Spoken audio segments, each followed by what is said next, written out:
آپ بتائیے 1400 سال ہو گئے مسلمان فرقے میں ایک اختلاف چل رہا ہے، اور میں نے اشارہ کیا آپ سمجھ گئے سب سے اہم اختلاف، اور اس اختلاف میں مظلوم ہے پروردگار۔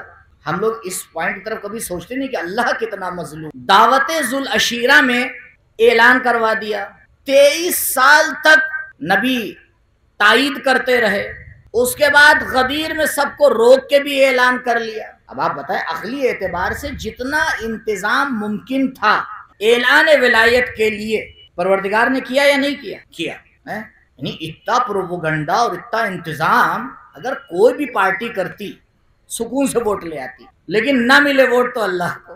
سہرا انتظام کیا لیکن جیتے کون؟ پبلک۔ اسے کہتے ہیں پبلک کی طاقت جو اللہ کے مقابلے میں بھی کھڑی ہو جاتی، نہیں ہو پایا تھا۔ تو ہمیں یہ لگتا ہے کہ 1400 سال سے یہ عجیب اختلاف ہے، یہ ختم ہی نہیں ہو پا رہا ہے۔ آپ جانتے وجہ کیا ہے؟ یہ مسئلہ یہ ہے کہ یہ اختلاف جو ولایت کے مسئلے پر ہو رہا ہے اصل ولایت کے اوپر نہیں ہے، یہ پلٹتا ہے اس کے پیچھے رسالت کے اوپر۔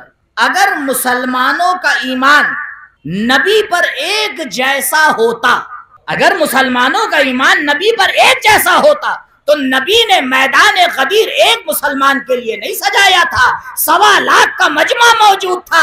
اگر بیعت کرنے والے اپنے ایمان پہ باقی رہتے تو اس کا مطلب یہ ہے ولایت پہ بعد میں ضرب لگی ہے، نبوت پہ پہلے ضرب لگی ہے۔ درود پڑھے بر محمد آل محمد۔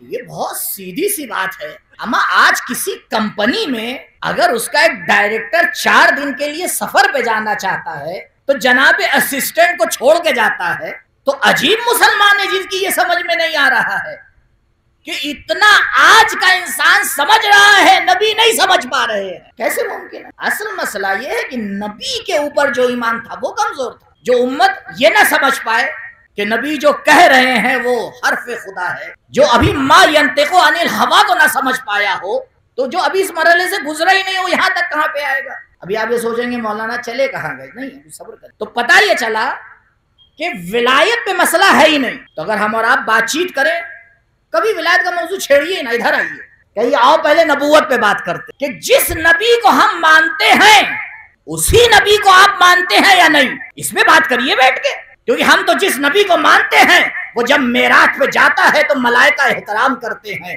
ہم تو جس نبی کو مانتے ہیں وہ کبھی بازار میں نظر نہیں آتا ہے۔ ہم جس نبی کو مانتے ہیں اس کی تاریخ سے آیات شیطانی نہیں لکھی جاتی ہے۔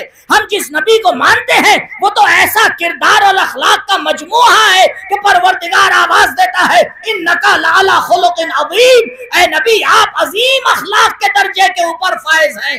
ہم جس نبی کو مانتے ہیں وہ جب کھڑا ہوتا ہے تو کائنات سجدہ کرتی ہے۔ درود پڑھے بر محمد۔